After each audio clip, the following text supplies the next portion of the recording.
मेरी तरफ से ये 20 एडवाइस आप नोट डाउन करके रख लो, क्योंकि अगर आप अमेजोन, फ्लिपकार्ट और मीशो जैसे मार्केट प्लेसेस पर सेल करने के बारे में सोच रहे हैं या आपने स्टार्ट कर लिया है, तो ये 20 पॉइंट्स आपके बहुत काम आने वाले हैं। क्योंकि इस 20 पॉइंट को अगर आपने ध्यान में रख लिया तो आपका टाइम, आपकी एनर्जी और आपका पैसा तीनों वेस्ट होने से बच जाएंगे। दोस्तों, ये मैं आप लोगों को इस आधार पे बता रहा हूं, जो कमेंट्स हमको मिलते हैं, जो डिस्कशंस हमारी कम्युनिटी में होते हैं, और आज तक जो मैंने पर्सनली एक्सपीरियंस किया है, वो 20 पॉइंट मैं आप लोगों को बताने वाला हूं। सबसे पहली चीज जो गलती करते हैं आप लोग, सबसे पहली एडवाइस जो मैं आपको देना चाहता हूं, stop looking for videos related to sale without GST on Amazon, Flipkart and Meesho. आप लोग ये चीज सर्च करना बंद कर दीजिए, क्योंकि इसका कोई स्कोप नहीं है। बिना जीएसटी के अमेजोन, फ्लिपकार्ट और मीशो पे सेल नहीं कर सकते हैं। यस, मीशो के ऊपर एक प्रोसेस है जिसके अंदर सिर्फ अपनी स्टेट में सेल कर सकते हैं, और आप ये सोच रहे हैं कि हम ट्राई करके देखेंगे, कुछ नहीं मिलना, कोई ज्यादा उसमें सक्सेस अभी तक किसी को नहीं मिली है। पॉइंट नंबर 2 आपको ध्यान रखना है कि do not start business without finalising your product. Product research कर लो। प्रोडक्ट रिसर्च करोगे, अच्छे से प्रोडक्ट ढूंढ लो, एक लिस्ट बना लो, नोट डाउन कर लो कि यार हमें ये सेल करना है। उसके बाद जल्दबाजी करिएगा कि हम अमेजोन पे लिस्ट कर लेते हैं, या अमेजोन पे रजिस्ट्रेशन करा लेते हैं, फ्लिपकार्ट पे रजिस्ट्रेशन करा लेते हैं, मीशो पे रजिस्ट्रेशन करा लेते हैं। आप ये चीज़ मत करिएगा, मैं बता रहा हूँ। अगर आपने अभी तक अपना प्रोडक्ट फाइनलाइज नहीं किया है, आपको फ्यूचर में बहुत प्रॉब्लम हो सकती है। पहले प्रोडक्ट को फाइनलाइज कर लो। पॉइंट नंबर 3 जो आपको ध्यान रखना है कि try new products before finalising your niche. देखो, आप अमेजोन के बेस्ट सेलर में जाइए, यहाँ पर मूवर्स एंड शेकर्स है, और भी बहुत सारे ऑप्शंस हैं। यहाँ से आइडिया लीजिए और आप मल्टीपल प्रोडक्ट्स ट्राई करके देखिए। अगर आप मार्केट प्लेसेस पर आ जाते हैं तो फिर उसके बाद आपको मल्टीपल प्रोडक्ट्स ट्राई करने हैं, और उस प्रोडक्ट्स के अंदर से एक नीश आपको फाइनल करनी है कि मैं इस पर्टिकुलर कैटेगरी के प्रोडक्ट ही सेल करूंगा या करूंगी। मेरी तरफ से जो चौथी एडवाइस आप लोगों के लिए होगी वो ये होगी कि do not sell very low price products. देखो, आप सस्ते प्रोडक्ट बेचकर हो सकता है बहुत सारे ऑर्डर्स भी लेकर आ जाओ फ्यूचर में। हो सकता है आपको दिन के 100, 150, 200 ऑर्डर आने स्टार्ट भी हो जाएं, लेकिन उसके अंदर से अगर 30% आरटीओ हो जाते हैं या 20% कस्टमर रिटर्न हो जाते हैं, तो आपको कुछ नहीं मिलेगा सिवाय आपके टाइम और एनर्जी वेस्ट होने के अलावा। ये चीज़ आपको ध्यान रखनी है कि आपको मल्टीपल प्रोडक्ट्स सेल तो करने हैं, लेकिन लो कैटेगरी और लो प्राइस के प्रोडक्ट्स नहीं सेल करने हैं। ज़्यादा लो प्राइस प्रोडक्ट सेल करोगे तो प्रॉफिट बनाने में स्पेशली मार्केट प्लेसेस पर बहुत स्ट्रगल करना पड़ सकता है। ठीक है, 5वीं जो टिप देना चाहता हूं वो है आप बंडल स्ट्रेटेजी को अप्लाई करिए। बंडल स्ट्रेटेजी ये होती है दोस्तों कि लेट्स अज्यूम अगर आप योगा मैट सेल करते हैं तो उसके साथ आप अगर रेजिस्टेंस बैंड फ्री साथ में दे देते हैं, उसकी एक पूरी लिस्टिंग बनाकर कि भाई वो दोनों साथ में दिख रहे हैं एक ही प्रोडक्ट में, तो उससे आपके सेल्स आने के चांसेस ज़्यादा है। बंडल बना के सेल करना शुरू करो, उसमें भी आपको बेनिफिट मिल सकता है। और अमेजोन और फ्लिपकार्ट फ्रीक्वेंटली बॉट टुगेदर के ऑप्शंस के अंदर भी आपके प्रोडक्ट को रिकमेंड करता है, जिससे कस्टमर ज़्यादा से ज़्यादा प्रोडक्ट्स को जो है परचेज करें। बंडल स्ट्रेटेजी ट्राई करके देखिए, ये बहुत कारगर साबित होती है और नए सेलर्स को भी इससे बहुत बेनिफिट मिलता है। इससे आपके ज़्यादा यूनिट्स बिकते हैं, रेवेन्यू बढ़ता है और आपके प्रॉफिट के भी बढ़ने के चांसेस जो है बहुत ज़्यादा हो जाते हैं। ठीक है, अगली जो चीज आपको ध्यान रखनी है वो है लो मार्जिन प्रोडक्ट्स को अवॉइड करो। अब लो मार्जिन प्रोडक्ट्स कैसे मैं बोल रहा हूं कि जो प्रोडक्ट ऑलरेडी मार्केट में एस्टेब्लिश्ड है, जिनके ऊपर एमआरपी प्रिंट हो रखी है कंपनी की तरफ से, मैन्युफैक्चरर की तरफ से, उन्हें मत सेल करो। अगर आप उन्हें सेल करोगे लाके तो उसमें सबसे बड़ी प्रॉब्लम ये होगी कि आप एमआरपी से ज्यादा सेल नहीं कर सकते उन प्रोडक्ट्स को। अगर आप एमआरपी से ज्यादा सेल करोगे तो आप गवर्नमेंट का रूल ब्रेक करोगे और उससे आपको प्रॉब्लम्स भी हो सकती है। ये चीज आप गलती मत करिएगा, ये मेरी आपको एक एडवाइस है, ध्यान रखिएगा। ठीक है, 7वीं जो एडवाइस है वो ये है कि रैंडम प्रोडक्ट्स मत सेल करो। अब रैंडम प्रोडक्ट से सेल करने का मतलब ये है कि आपने कुछ प्रोडक्ट्स तो ट्राई कर लिए कि ये मेरे जेनरिक प्रोडक्ट्स हैं, या ये मैंने लिस्ट बनाई थी जिसको मैं सेल करके देखना चाहता हूँ before deciding the niche. But कुछ लोग क्या करते हैं, कुछ लोग वॉलेट भी सेल कर लेते हैं, कुछ लोग सॉक्स भी सेल कर लेते हैं, कुछ लोग क्रॉकरी भी सेल कर लेते हैं, कुछ लोग जो है सीजनल प्रोडक्ट्स भी सेल कर लेते हैं, टी शर्ट भी सेल कर लेते हैं। पूरा कैटलॉग उनका जो है ना एक सब्जी मंडी की तरह दिखता है। इसलिए मैं आप लोगों को कहना चाहता हूं कि अगर आप एक प्रॉपर कस्टमर रिटेंशन क्रिएट करना चाहते हो मार्केट प्लेसेस के ऊपर, तो आप एक नीश पकड़ो, रैंडम प्रोडक्ट्स मत सेल करो, एक जेनरिक सेलर बन के रह जाओगे अगर आप इस तरीके के प्रोडक्ट सेल कर रहे हो मार्केट प्लेसेस के ऊपर। बहुत नंबर्स दिखेंगे, सब कुछ दिखेगा, बट एट दी एंड इससे सिर्फ और सिर्फ आप एक सर्विस की तरह सर्विस करते रहेंगे और एक बिजनेस चलता रहेगा, बट उसका लॉन्ग रन में कोई ज़्यादा बेनिफिट आपको नहीं मिलेगा। ये चीज़ का आपको ध्यान रखना है, ठीक है। अगली जो चीज़ मैं आप लोगों के साथ कहना चाहता हूं कि हैवी कंपटीशन वाले कैटेगरीज जो होती है ना, उनको अवॉइड करो, ठीक है। उसमें कंपटीशन ज़्यादा है, जैसे कि क्लोथिंग हो गया, मोबाइल एसेसरीज में जैसे मोबाइल कवर्स हो गए, ठीक है, उसके बाद शूज़ हो गए, उसके बाद किचन हो गया, फैशन एसेसरीज हो गया। देखो इसमें ऑलरेडी बड़े बड़े एस्टेब्लिश ब्रांड्स बैठे हैं, तो उसमें आपको ये दिक्कत हो सकती है कि आप मैन्युफैक्चरर से कॉम्पीट नहीं कर पाएंगे। उनके मार्जिन्स में और आपके मार्जिन्स में रात दिन का अंतर होगा।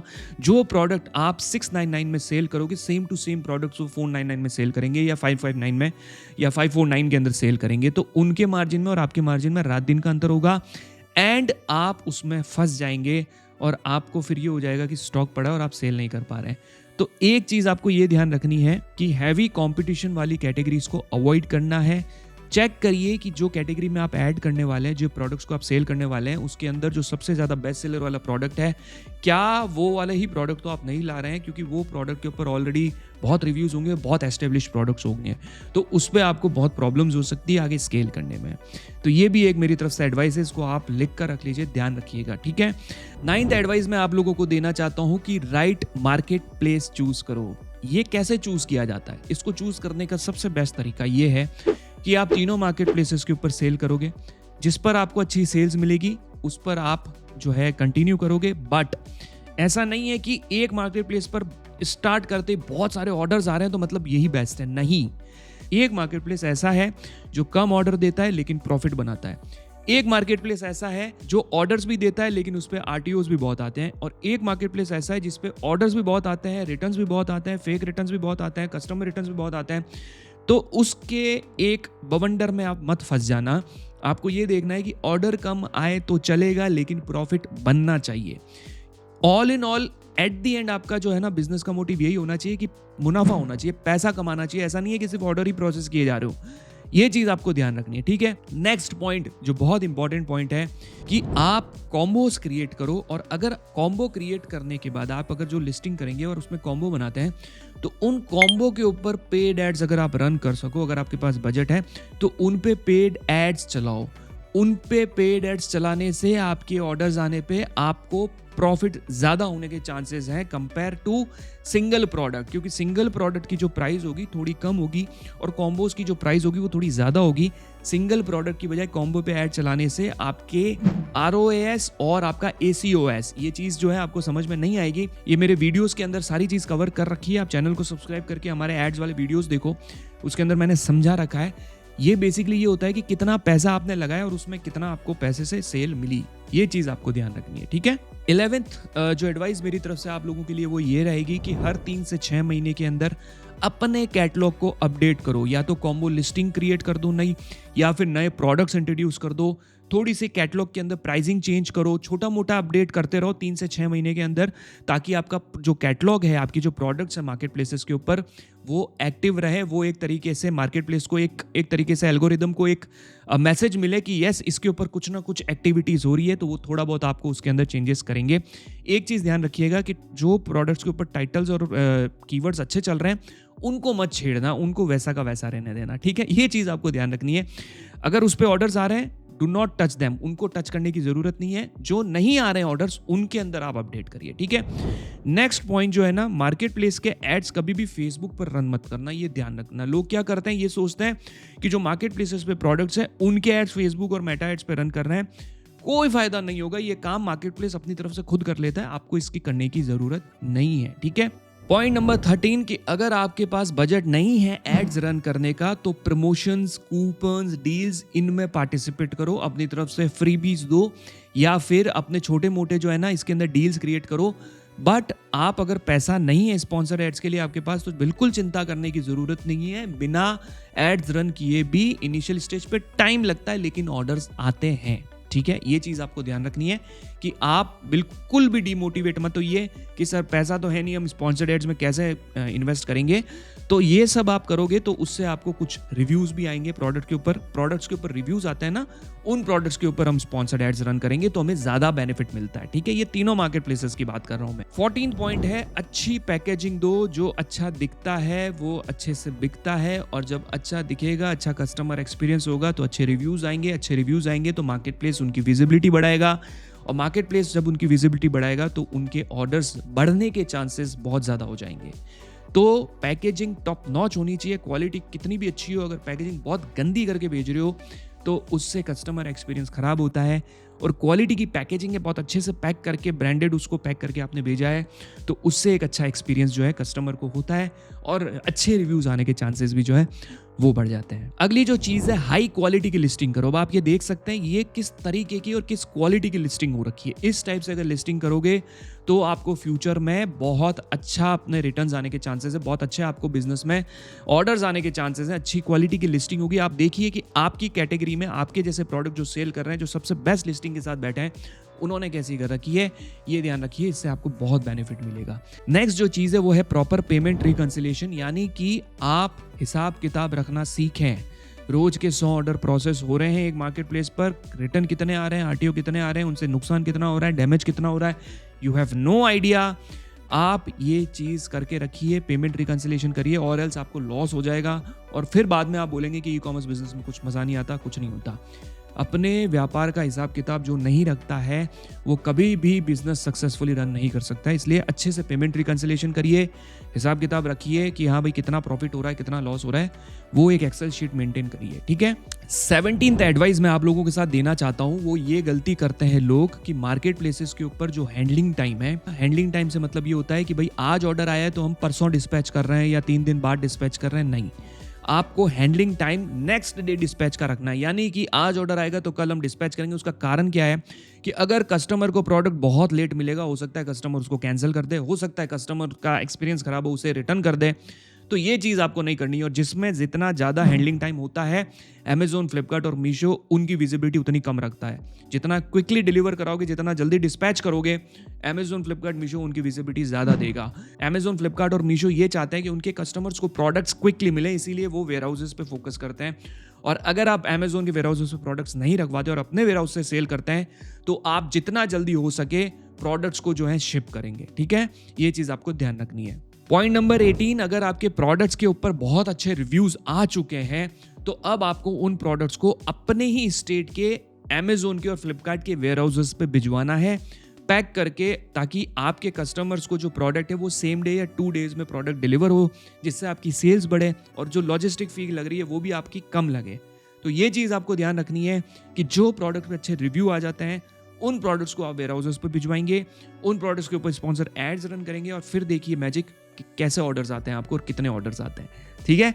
अगली चीज जो मैं आप लोगों के साथ शेयर करना चाहता हूं वो ये है दोस्तों कि अपनी खुद की वेबसाइट बिल्ड करो। Build your own e commerce website. मैंने अपने चैनल पे भी बहुत सारे ऐसे ट्यूटोरियल्स बना रखे हैं जिसमें आप खुद की वेबसाइट बना सकते हो। अपनी वेबसाइट बिल्ड करोगे स्पेशली, और फिर उसके बाद लिखते हो वेबसाइट के ऊपर we are available at Amazon and Flipkart, तो उससे आपकी ब्रांडिंग बनेगी, ट्रस्ट बनेगा, और हो सकता है कि लोग अब मार्केट प्लेस को छोड़ के आपकी खुद की वेबसाइट पे से जो है परचेज करना शुरू कर दे, और जो कमीशन आप मार्केट प्लेसेस को दे रहे हो वो आपको देने की भी जरूरत ना पड़े। तो मार्केट प्लेसेस को आप एक तरीके से इंट्रोडक्टरी स्टार्ट कर सकते हो, एक तरीके से बिगिनिंग में शुरू कर सकते हो कि भाई हमको सीखना है कि ई कॉमर्स होता कैसे है, और उसके बाद जब आप ग्रो करना चाहते हो, स्केल करना चाहते हो, बड़े लेवल पे जाना चाहते हो, तो आप अपनी खुद की वेबसाइट बनाएंगे और उसके बाद उसके ऊपर बेचना शुरू करेंगे। ठीक है, ये चीज आपको ध्यान रखनी है। और जो अगली जो इंपॉर्टेंट टिप है जो मैं आप लोगों को देना चाहता हूँ वो ये है दोस्तों कि जितना ज्यादा हो सके यूट्यूब से सीखो, जितनी ज्यादा ट्रेनिंग ले सकते हो ले लो।